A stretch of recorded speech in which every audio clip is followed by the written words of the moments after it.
Muy buenas noches. Sean ustedes bienvenidos a esta sesión académica del martes 7 de noviembre del año 2023, donde tenemos a bien hacer testigos y escuchar la presentación del trabajo de ingreso del doctor Guillermo Ramón Aguilar Peralta, titulado Endotelio, órgano de choque en SARS-CoV-2. Por lo cual, solicito al arquitecto José Fernando González Castolo tenga bien llevar la conducción del orden del día de esta sesión y así como agradecerles a las personas que nos acompañan en nuestra casa sede y a quienes nos siguen tan gentilmente a través de las redes sociales. Les suplicamos, por respeto al conferencista, poner sus teléfonos celulares en silencio. Muchas gracias. Buenas noches. Muchas gracias, señor presidente. Me voy a permitir presentar a las personalidades que en esta noche nos acompañan aquí en el presidio. Tenemos la presencia del maestro Samuel Gómez Luna Cortés, presidente de esta benemérita sociedad. El doctor Ignacio Mariscal Ibarra, consocio y quien dará respuesta a este trabajo de ingreso. El doctor Guillermo Ramón Aguilar Peralta, quien es nuestro recipiendario y quien justamente dará lectura a su trabajo de ingreso el día de hoy. Por supuesto, su servidor, José Fernando González Castolo, que además soy el coordinador del capítulo sur. En estos momentos me voy a permitir hacer la lectura de la síntesis curricular de nuestro recipiendario, el doctor Guillermo Ramón Aguilar Peralta. Médico con posgrado en Angiología y Cirugía Vascular, certificado por parte del Consejo Mexicano de Angiología y Cirugía Vascular, profesor de asignatura y profesor de posgrado, profesor examinador del Consejo Mexicano de Angiología y Cirugía Vascular, miembro de las sociedades Unión Internacional de Angiología, Unión Internacional de Flebología, Sociedad Panamericana de Microcirculación, Sociedad Panamericana de Flebología y Linfología, Sociedad Mexicana de Angiología y Cirugía Vascular y Endovascular AC y del Colegio Jalisciense de Angiología y Cirugía Vascular, así como de la Sociedad Vascular. Segundo lugar internacional al mejor trabajo presentado al Congreso de la Unión Internacional de Angiología Belo Horizonte, Brasil 2004, titulado Enfermedad aneurismática aórtica asociada con fístula anteriovenosa ilíaca. Premio José Ollanes Capdelia por el mejor trabajo publicado en 2014 en la Revista Iberoamericana de Cirugía Vascular, trabajo titulado Neurovascular Diabetic Foot. Esto fue presentado en el año 2014 en Valladolid, España. Reconocimiento por parte de la Universidad de Guadalajara por sus 20 años de labor docente en la institución. Esto fue en Guadalajara en el año 2019. Reconocimiento por parte de la Universidad de Guadalajara por su trayectoria académica y ética en su actividad profesional durante 30 años de egresado de la licenciatura de médico cirujano y partero, aquí mismo en Guadalajara en el año 2022. Reconocimiento como profesor honorífico de la Universidad de Cirugía Cardiovascular del Departamento de Cirugía de la Universidad de Valladolid, España, a partir de octubre de 2019. Más de una veintena de reconocimientos, parte de instituciones académicas, gubernamentales y sociales por actividades médicas y asistenciales a la sociedad civil. Vicepresidente de la Sociedad Panamericana de Microcirculación de 2009 a 2011. Fue presidente del Colegio Jalisciense de Angiología y Cirugía Vascular, director del capítulo de Flebología y de la Sociedad Mexicana de Angiología y Cirugía Vascular. Fue coordinador nacional del programa Jornadas de Cirugía Vascular, Cirugía Extramuros de la Comisión Nacional de Protección en Salud de la Secretaría de Salud. Fue presidente de la Sociedad Mexicana de Angiología y Cirugía Vascular, presidente del capítulo mexicano de la Society for Vascular Chirurgy, director de la Unidad de Angiología y Cirugía Vascular, UNVascular, presidente del Consejo Directivo de la Fundación UNVascular ALEM, director de la Clínica Escuela del Centro Universitario del Sur de la Universidad de Guadalajara. Participación como profesor invitado en más de 150 eventos académicos nacionales e internacionales. Autor de más de 20 artículos publicados en revistas indexadas nacionales y extranjeras. Autor de 5 libros de angiología, cirugía vascular, técnicas quirúrgicas vasculares endovenosas. autor de capítulos en libros de angiología y cirugía vascular publicados en Europa, coautor de consensos de patologías venosas y arteriales. Como editor participa en la editorial Un Vascular Alem. Es parte del comité editorial de la revista Iberoamericana en Cirugía Vascular de Valladolid, España, y del comité editorial de la revista española de Investigaciones Quirúrgicas Valladolid, España. Antes de ceder el uso de la voz, destacamos también la presencia de la licenciada Pilar Sánchez Alfaro, nuestra expresidenta de esta benemérita sociedad, así como el señor rector del Centro Universitario del Sur, don José Guadalupe Salazar. Muchas gracias por su presencia igualmente. A todos ustedes les agradecemos mucho su presencia y sin más cedemos el uso de la voz al doctor Guillermo Ramón Aguilar Peralta.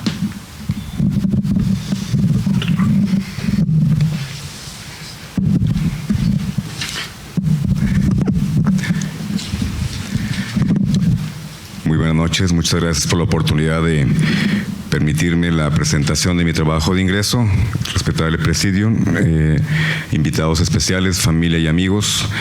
Por favor, iniciaremos a partir de este momento con la presentación de mi trabajo de ingreso y sería tan amable tener bien pasar a la parte inferior para poder hacer la proyección respectiva.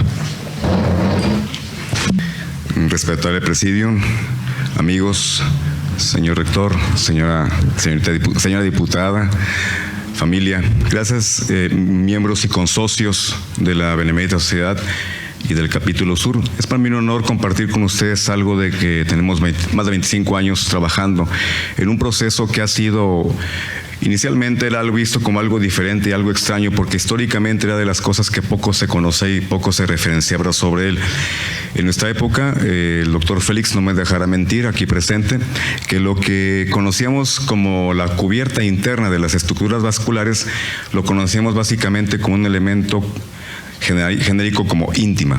Sin embargo, con el advenimiento de algunas tecnologías nos dimos cuenta que algo que históricamente se refería incluso en los libros antiguos de China, hace más de 4,000 años, en el famoso libro amarillo que hablaba justamente de lo que es el torrente circulatorio, y posteriormente con el advenimiento de otros conocimientos a través de William Harvey, que fue el primero que documenta la estructuración de lo que es la circulación y la toponomía de lo que son la arteria venosa y la vena arterial, que es la única excepción a la regla que en medicina conocemos, de dos estructuras vasculares que transportan sangre oxigenada y sangre no oxigenada. Es una excepcionalidad de la regla, porque curiosamente se llaman venas pulmonares, pero transportan sangre oxigenada, y las otras se llaman venas pulmonares, pero transportan sangre no oxigenada.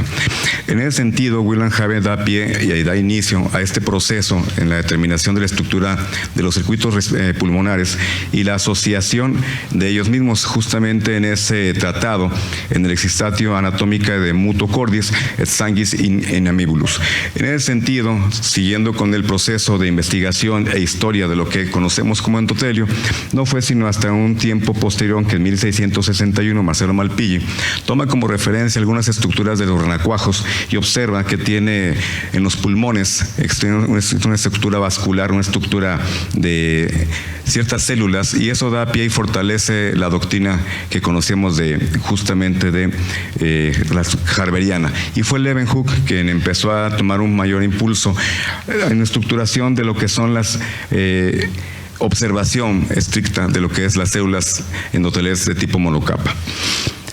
Como referencia local, en nuestro país en 1727 se inicia la fortaleza y se refuerza también lo que es la teoría harveriana a través de este texto que encontramos por ahí y que se encuentra que se publica a través de la Universidad Pontificia de México en Puebla, en el cual el primer tratado americano de fisiología se hace referencia al cursus que se llama Cursus Médicos Mexicanos, y se hace referencia a esto que dice, entrecomillado, el mecanismo de la circulación sanguínea ha sido claramente demostrado por Harvey. Estamos hablando de 1727. Siguiendo con el proceso histórico, lo que conocemos de esta capa, el profesor de anatomía, John Mueller, empieza a determinar y empieza a hacer conceptualizaciones muy claras de lo que es el endotelio, que no es únicamente una capa de células, sino que además son estructuras que se encuentran de forma tal que se pueden ver en el microscopio como estructuras tipo de membrana, pero que tienen ciertas capacidades que lo alcanza a observar por ahí y que tienen, aparte de ello, una membrana basal propia.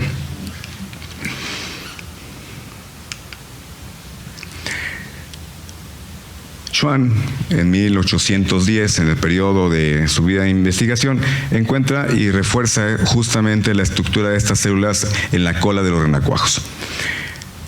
Posterior a ello, encontramos entonces que se establece ya, y todos reconocemos a este investigador que es von Recklinghausen, justamente por el nombre que ya una enfermedad que en medicina conocemos mucho, pero el mérito de von Recklinghausen, además de haber descubierto una serie de afecciones a la salud y llevar muchas enfermedades que él describió su nombre, encontramos el hecho de que él habla de la existencia de un cemento intravascular que se podía hacer visible bajo la forma de líneas negras, y esto lo estableció a través de una tinción con una nitrato de plata de 1 al 300. Esto dio base y dio pie a que las estructuras se pudiesen estudiar bajo el microscopio y ver las características propias de ellas. ¿Por qué le llamamos endotelio?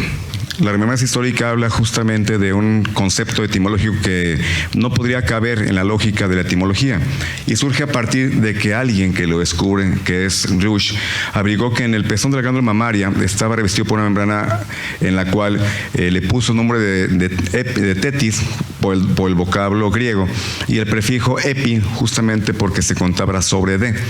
Con el tiempo, algunos investigadores como William Heath fueron determinando que eran partículas que tenían habilidades y características propias, en las cuales se encontraban en todas las estructuras cerradas, especialmente en estructuras de tipo vascular. Los histólogos posteriores a Heath encontraron que otros vocablos podían tener una descripción mucho mejor, como era lo que mesotelio, o en el caso de estructuras que dijeron que tenía mejor estructuración porque con un mesotelio, pero que estaba dentro de las estructuras vasculares, y por lo tanto dijeron vamos a llamarle endotelio.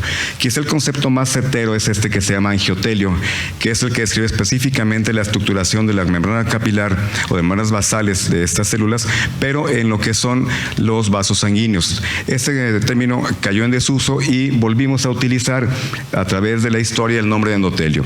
El doctor Don Emilio Fernández Galeano, un catedrático de la Facultad de Ciencias de Madrid, encuentra muy interesante un trabajo en el cual describe la historia de este vocablo, pero también describe cómo gradualmente se ha ido evolucionando en el conocimiento y la descripción de las particularidades de este endotelio. De ser una estructura que se describía únicamente como un hallazgo histológico, con ciertas capacidades y ciertas dimensiones, pasó de ser este elemento que era un elemento básicamente, una simple barrera. Actualmente lo conocemos como es la estructura que es el órgano más grande del cuerpo. Si buscamos algunas referencias no muy científicas y algunas un poco científicas, no actualizadas, encontraremos que todavía se hace referencia a que el órgano más grande del cuerpo actualmente es la piel, pero no es así. Actualmente el órgano más grande del cuerpo conocido es el endotelio. Quizá en un futuro tengamos la oportunidad de estructurar otro tipo de órganos por sus funciones, pero en este momento el órgano más grande conocido del ser humano es el endotelio.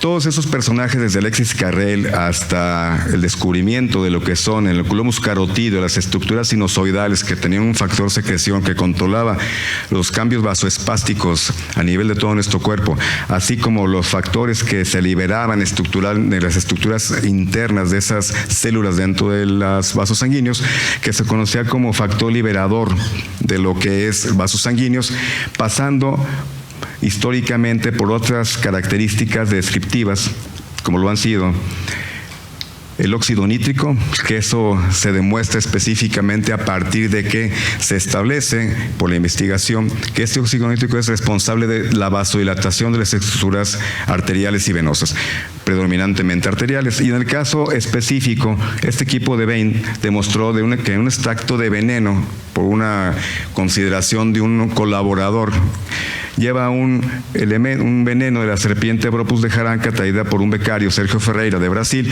y establecen que este elemento tiene efecto directo sobre la enzima convertidora de angiotensina, esa enzima que actualmente sabemos que tiene mucho que ver en el proceso de la hipertensión arterial, pero también a raíz de que se presenta en la pandemia nos damos cuenta que tiene una implicación muy importante en la generación y en la síntesis de lo que vamos a ver un poquito más adelante, que es este famosísimo órgano de choque como sistema inflamatorio. Dentro de las características, habiendo terminado con esta breve remembranza y reseña histórica, estableceremos las características que ya son muy conocidas del endotelio como tal, de esta estructura, que es esta capa monocelular que se encuentra en todos los vasos sanguíneos principalmente. Actualmente, como mencionaba, es el órgano que se considera más grande del cuerpo. Se encuentra estratégicamente ubicado entre la pared del vaso sanguíneo y el torrente circulatorio. Digamos que es parte de lo que está en correlación, que es una interfaz entre ellos. Y todos los vasos están revestidos por una capa monocelular de esas células endoteliales. En general se dice que pesa 2 kilos y ocupa una superficie de 1.500 metros cuadrados. Regula el tránsito de más de 7.200 litros de sangre y permite la salida de 0.5% de líquidos hacia los tejidos. Estas son parte de las características de este endotelio. A la vez encontramos entonces que tiene una influencia muy directa en lo que es la parte de la inflamación y la trombogenicidad, así como la vasodilatación. Cumple otras funciones muy importantes que tienen que ver con la embriogénesis, con la organogénesis y con la metástasis, así como funciones secretoras, sintéticas, metabólicas e inmunológicas. Aquí tenemos una característica muy importante en lo que respecta a angiogénesis y embriogénesis, porque también tiene que ver mucho con la angiogénesis propiamente dicha, y eso lo vemos justamente en la estructuración de que en cirugía vascular nos conflictamos mucho porque deseamos que haya nueva generación de vasos sanguíneos para pacientes que tienen patologías obstructivas que no tienen circulación colateral desarrollada. Nos cuesta mucho trabajo hacerlo, aunque hacemos implante de células madre, nos cuesta mucho trabajo hacerlo. Sin embargo, el endotelio responde mucho a una condición que son las metástasis. Queremos investigar y queremos saber, y estamos trabajando mucho en saber cómo carambas le hace las metástasis, sobre todo los tumores, para llegarse de vasos sanguíneos de forma tan rápida y tan proliferante, cosa que no podemos hacer en la parte de las condiciones, o como no podemos emular o imitar esas condiciones en pacientes que tienen patologías obstructivas. Son de las tareas que tenemos exceptuadas pendientes, las que se supone que tenemos que seguir investigando y trabajando mucho más. En ese sentido, básicamente dentro de las funciones también tenemos que estos elementos que vemos aquí, como es el oxinolítico, endotelina, 1 y prostaciclina, tienen básicamente funciones muy importantes en la regulación del tono muscular, pero que pueden ser respuestas inmediatas o mediatas. Todo esto lo establece el endotelio en fracciones que pueden ser respuestas reversibles o irreversibles. Estas respuestas reversibles son las respuestas que son rápidas, que pueden ocasionar en minutos, y también tenemos respuestas tardías. Las respuestas rápidas, que son reversibles, tienen esos mediadores vasoactivos y sobre todo depende mucho de la histamina, serotonina y otros mediadores. También tienen que ver con la inhibición del óxido nítrico por células endoteliales y la redistribución de glucoproteínas como la P-selectina para que se redistribuyan los procesos. Lo relevante de este caso es que por pedagogía históricamente en el área de la salud, en medicina específicamente, hemos establecido una línea paralela entre lo que es inflamación y coagulación, cuando todos sabemos perfectamente que es una línea común y que llega un punto, efectivamente, en la parte de la inflamación en la que ya se disocia e inicia lo que es el proceso de la coagulación. En ese sentido, entonces, tiene una correlación importantísima en lo que son las respuestas reversibles rápidas de tipo inflamatorio, pero a la vez las respuestas mediatas que tienen que ver con la coagulación. Las tardías tienen que ver con este proceso, que reflejan específicamente una alteración de la expresión del fenotipo, considerando esto una parte importante en la biopatología de la remodelación de la placa aterosclerosa, porque una cosa es el genotipo, que todos perfectamente sabemos que el genotipo es la estructura genética con la que venimos conformados y con las cuales vamos a seguir evolucionando, y otra cosa es la expresión física, evolutiva, de ese fenotipo. La biopatología de la aterosclerosis tiene que ver mucho con esta respuesta adaptativa, en la cual se va modificando de forma tal que el fenotipo se modifica, entonces encontramos una estructuración completamente diferente del endotelio, la capa media, y sobre todo la infiltración de células de músculo liso en la estructura de la arteria, muy diferente a lo que genotípicamente está determinado. Participación en la remodelación y reparación vasculares y detección de la traducción de fuerzas hemodinámicas. Este proceso es un proceso muy importante y muy relevante porque representa de las partes de respuestas inmediatas sobre todo en procesos de choque o en procesos de control de la hipertensión arterial. Entrando de lleno entonces, ¿cómo es posible que un virus sea capaz de generar un cambio tan significativo en el ser humano? Cuando inicia la pandemia, los primeros reportes que teníamos de China nos hacían saber que era un proceso meramente viral. Incluso conocíamos hasta ese entonces como una condición patognomónica la imagen de vidrio pulido en los pulmones como un proceso meramente asociado a patologías de tipo inflamatorio, pero asociadas específicamente a virus. Nos fuimos siempre con esa idea, incluso hicimos caso a las recomendaciones de los chinos que nos decían que no teníamos que utilizar antiinflamatorios porque eran nocivos, eran peligrosos, que teníamos que utilizar únicamente paracetamol.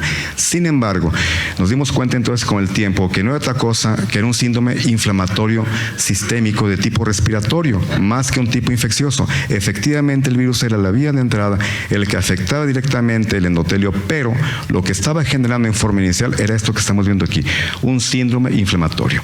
Si ustedes recuerdan básicamente las patologías que vimos reportadas en la literatura, incluso en los medios de publicidad o en medios de comunicación, la patología predominantemente en el adulto era de tipo respiratorio, pero era muy diferente en el infante, y eso se debe justamente a lo que vamos a observar más adelante.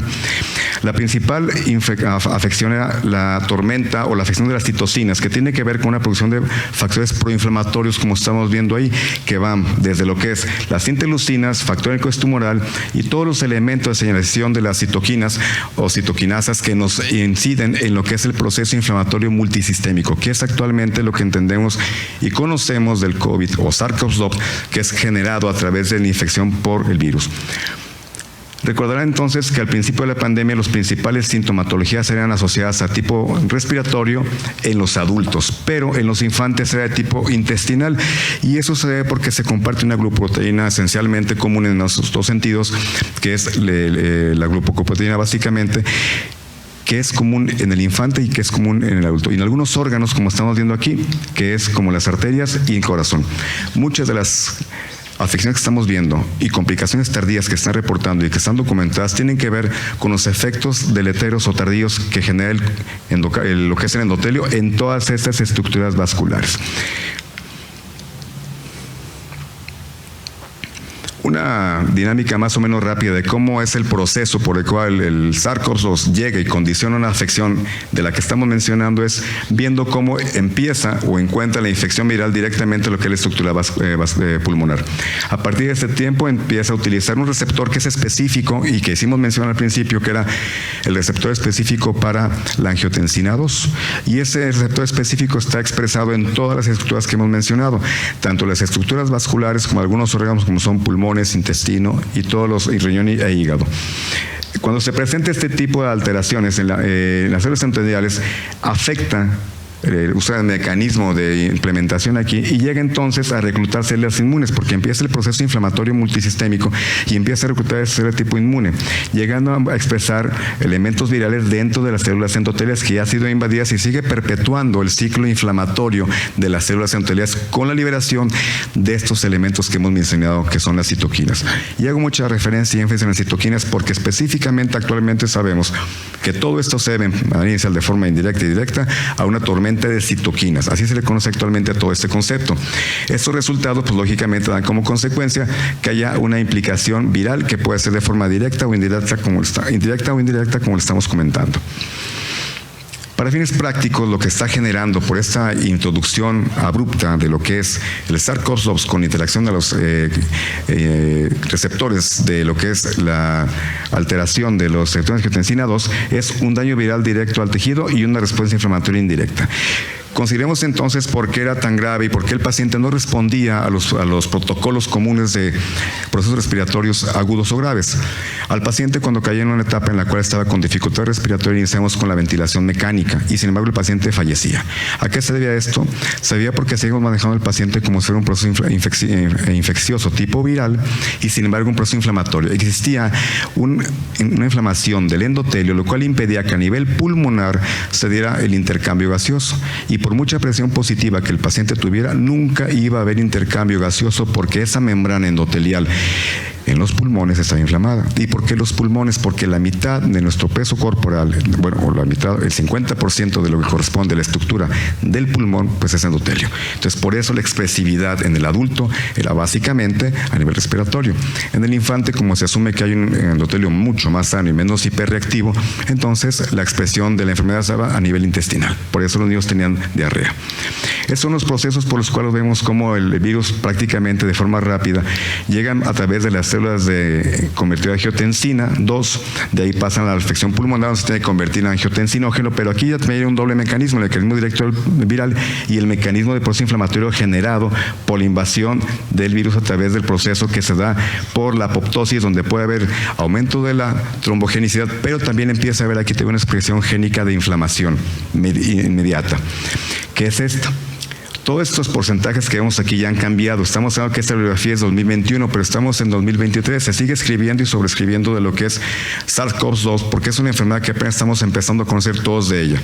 Y el ejemplo más práctico, ¿cuál es lo que estábamos mencionando? El manejo de medicamentos no antiinflamatorios durante la etapa crítica de la enfermedad, y cuando nos damos cuenta que si el paciente en la etapa, que es la etapa 2B y 3A, iniciaba el uso de corticoides contra una patología respiratoria, el paciente de inmediato mejoraba en la mayoría de los casos. ¿Por qué? Porque revertías el proceso inflamatorio pulmonar y permitías la perfusión tisular o la hematosis.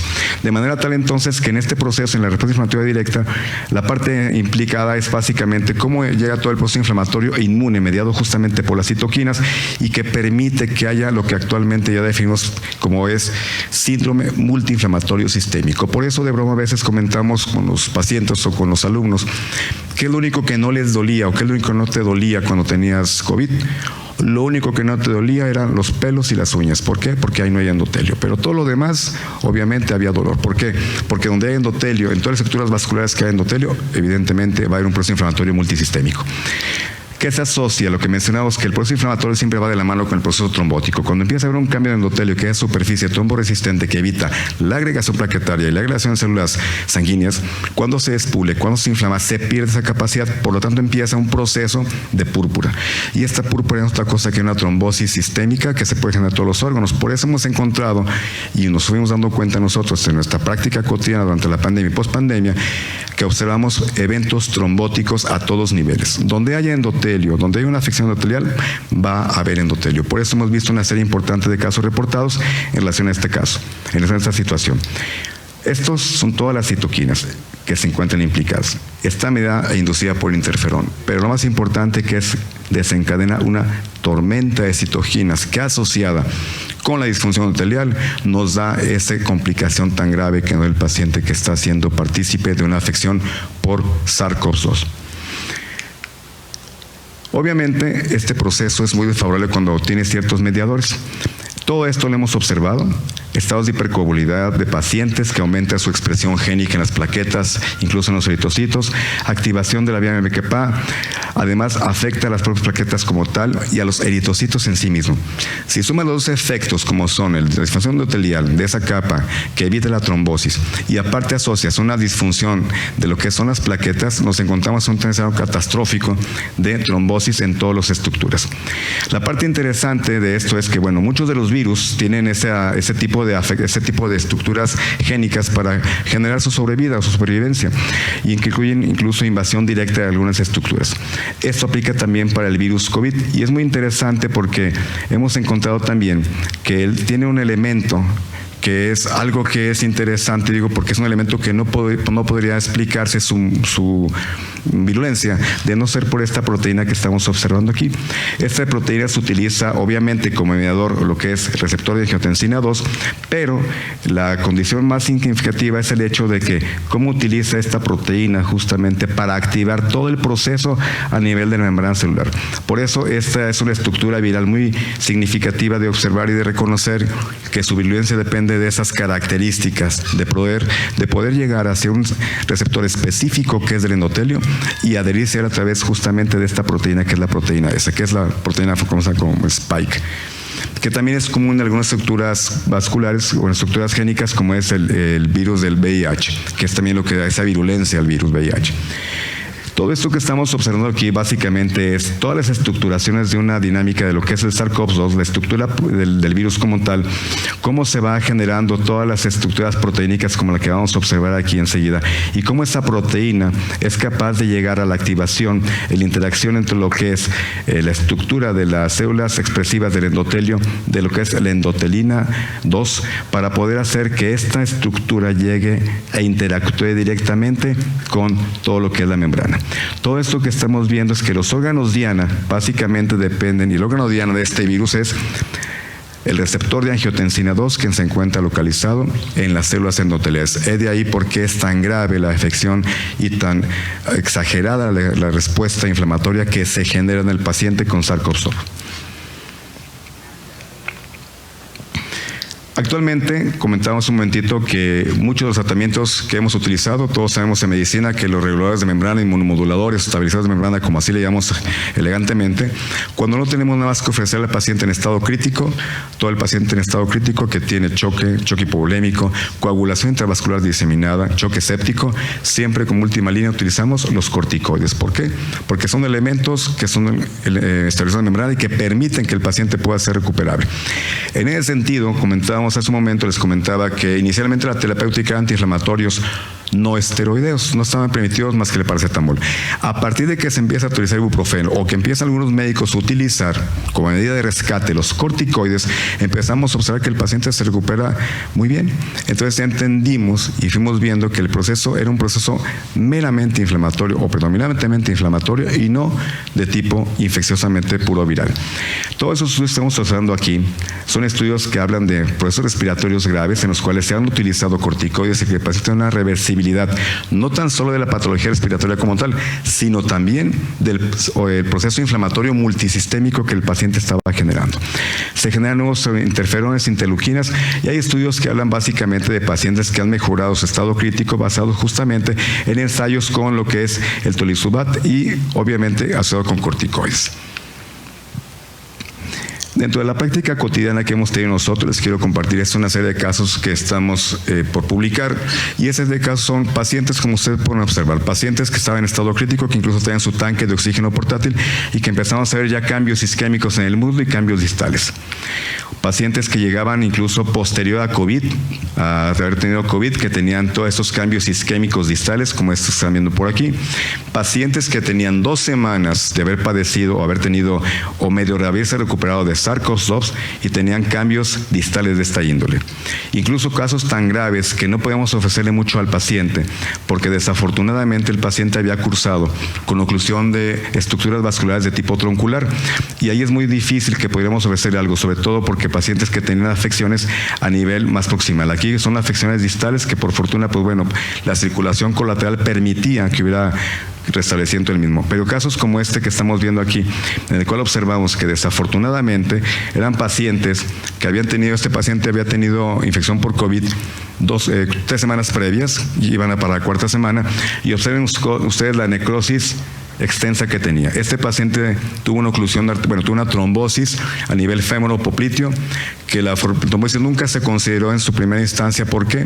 Porque lo principal era salvar su vida, y el hecho de que el paciente tuviera algunos cambios distales implicaba que el paciente desafortunadamente se estaba privilegiando su vida antes que la función. Una vez que regresa el paciente, nos procuran la consulta para determinar qué podemos hacer. Pues desafortunadamente poco podemos hacer por un paciente con esos grados de isquemia secundarios a SARS-CoV-2.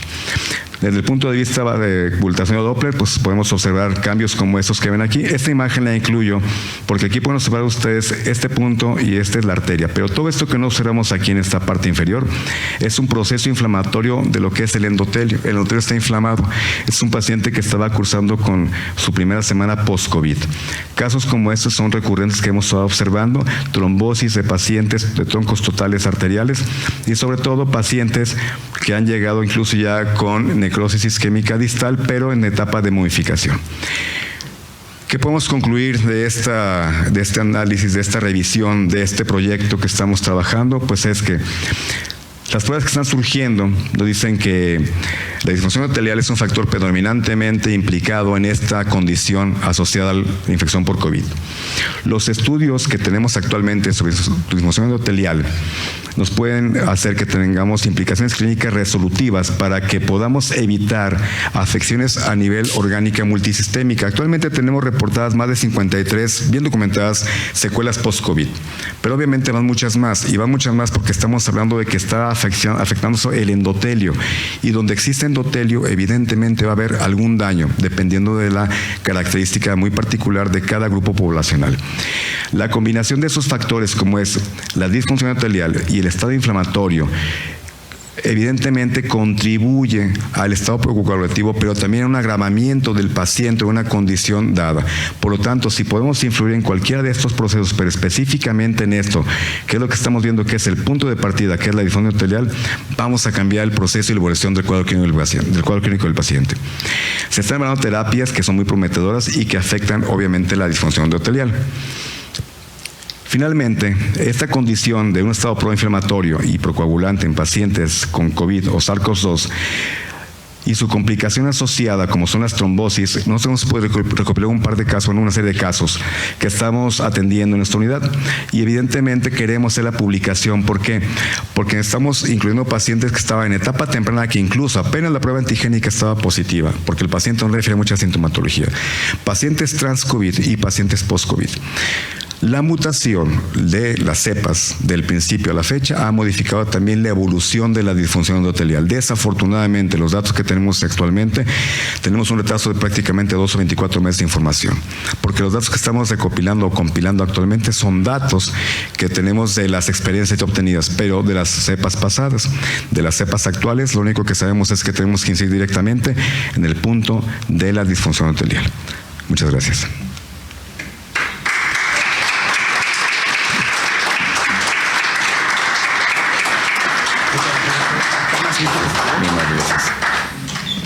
Solicitamos al doctor Mariscal tenga bien dar respuesta a este trabajo de ingreso para continuar con nuestro protocolo acostumbrado. Doctor, excelente presentación. Pienso yo que un nivel académico muy elevado, muy bueno. Pienso que nos ofrece, desde el punto de vista médico, una información muy valiosa. Los conceptos que ha mencionado son además recientes. El padecimiento sigue siendo reciente, por supuesto, pero creo que es excelente la presentación. Felicidades. Yo quisiera hacer algunos comentarios en relación a pues lógicamente la mayoría de nosotros, o la mayoría, no somos médicos y no tenemos mucho conocimiento sobre medicina. Entonces yo quisiera hacer alguna información en relación a de qué estamos hablando. Miren, el COVID es como lo ha mencionado el doctor, es una enfermedad infectocontagiosa que origina daño microvascular y endotelial asociado a daño orgánico múltiple.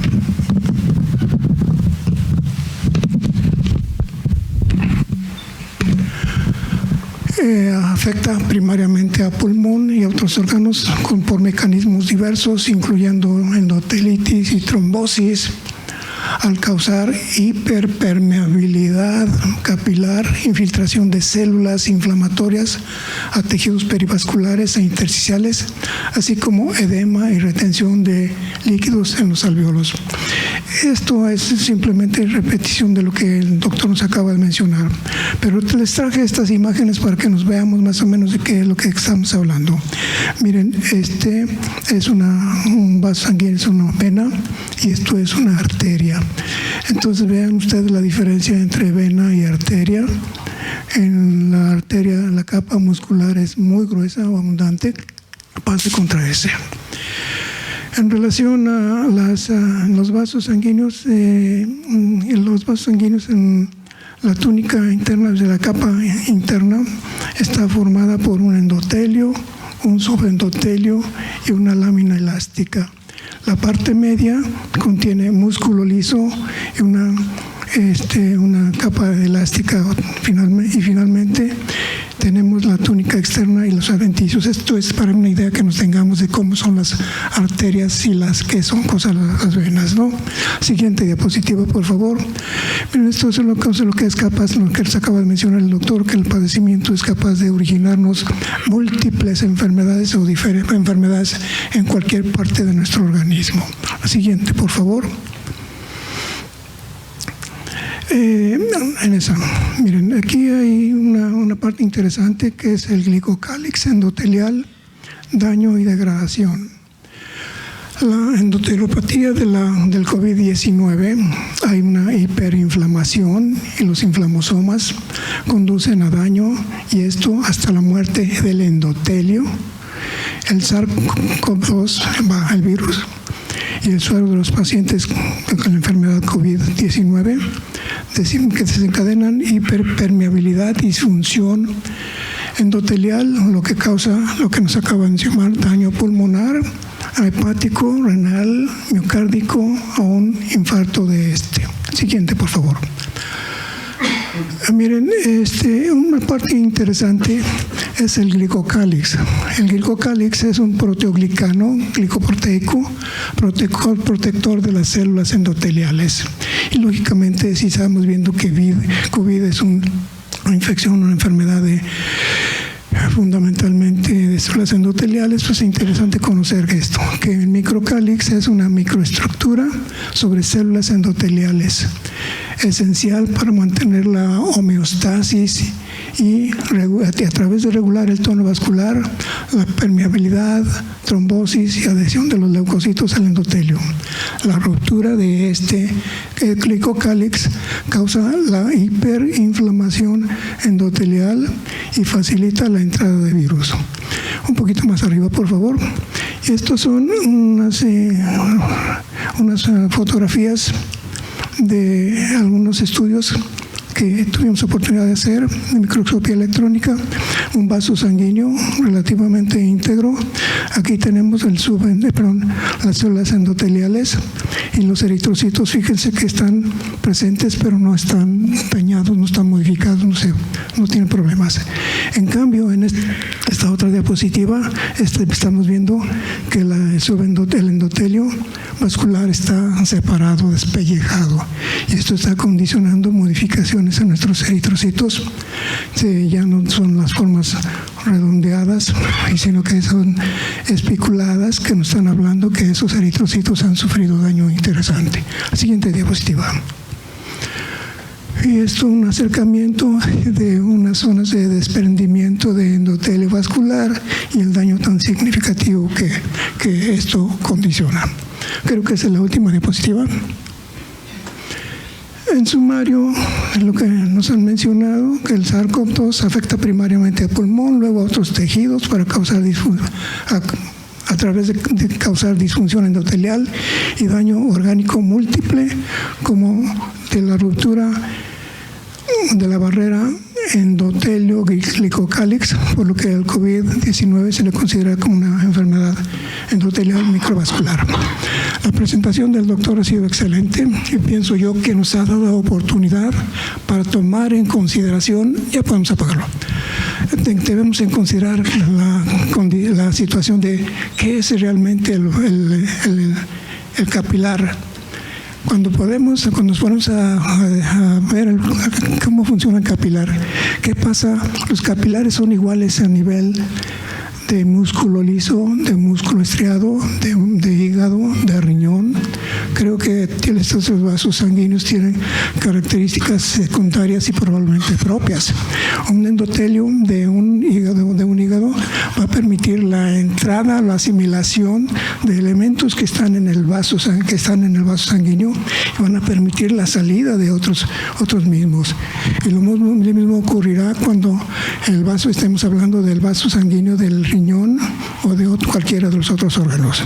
En otras palabras, quiero decir que aún tenemos, si bien información interesante hasta de microscopía electrónica de qué hay en el vaso sanguíneo y el endotelio vascular todavía son puntos interesantísimos en el desarrollo de la medicina actual. ¿Por qué se asimilan? ¿Por qué se eliminan a través del torrente sanguíneo? ¿Por qué tienen funciones tan diferentes? La lógica pareciera como que los vasos sanguíneos del hígado, el endotelio del hígado va a ser completamente diferente del riñón o del pulmón o del cerebro o de cualquier otro órgano, ¿no? Entonces, pienso yo que el tema es muy interesante. COVID nos ha dado oportunidad de repensar qué es lo que estamos haciendo, qué hace que esto sucede con el vaso sanguíneo, con el endotelio vascular y los elementos de los vasos. ¿Preguntas o comentarios? Bueno, pues si no, muchas gracias.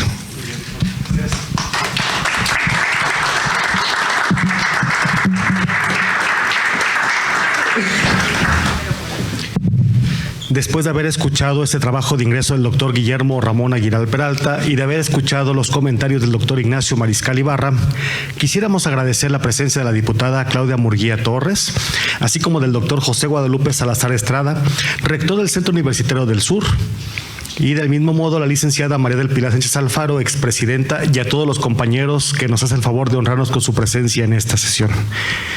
A continuación, procederemos a la toma de protesta, por lo cual le solicito al doctor Guillermo Ramón Aguilar, pase al estrado, por favor.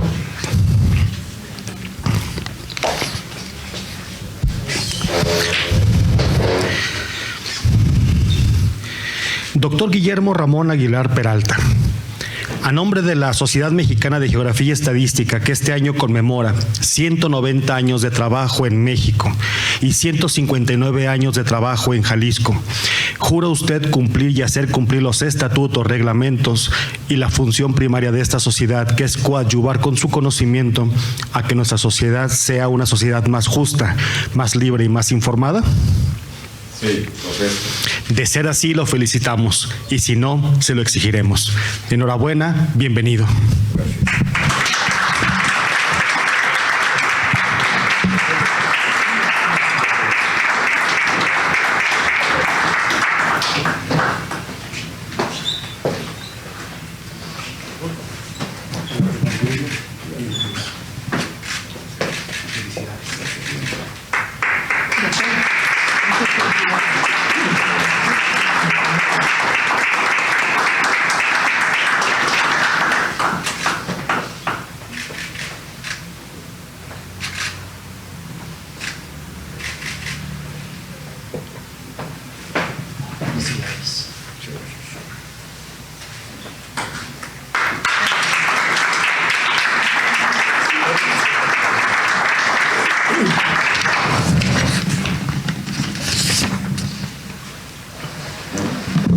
Antes de continuar con nuestra orden del día, quisiera hacerles el siguiente breve resumen, si se podría llamar de esa manera, ya que nuestra institución, por decreto presidencial del presidente Benito Juárez, podemos utilizar los colores de la bandera en nuestra venera, y esta institución fue creada en 1833 para servir al país que nacía a través de hombres y mujeres buenos que buscaban ser mejores, poniendo sus talentos a través de los mecanismos que la ciencia, las artes y la cultura tienen para ayudar al gobierno en todas sus necesidades. Este sitio, venturosamente, y agradezco la presencia de la diputada, acabamos de firmar nuevamente el convenio de colaboración con el Congreso de Jalisco. Este compromiso con el Congreso y sobre todo con nuestra institución, pues demuestra que a lo largo de estos 159 años de existencia en el Estado, sigue trabajando por la cual fue creada: ayudar a que seamos hombres libres y sobre todo que encontremos mediante la ciencia, el arte y la cultura las soluciones a las problemáticas que aquejan a nuestra sociedad. Dicho lo anterior, me permito informarles que el próximo martes 14 de noviembre a las 20 horas tenemos la presentación del trabajo de ingreso del maestro Eduardo Escoto Robledo titulado Nueva Armonía para la Música Religiosa, el legado del jalisciense Rafael Sabás Camacho. Asimismo, al concluir con esta sesión académica, los invitamos a seguir platicando con nuestro recién socio que ingresa a nuestra institución para poder platicar mejor sobre estos casos que sin duda alguna vacuna, creo que todos tenemos ahora un referente distinto sobre la enfermedad del COVID. Por lo cual, siendo el martes 7 de noviembre del año 2023, clausuramos los trabajos de esta sesión académica, agradeciendo a todos ustedes que nos hayan acompañado. Muchas gracias y que pasen una agradable velada.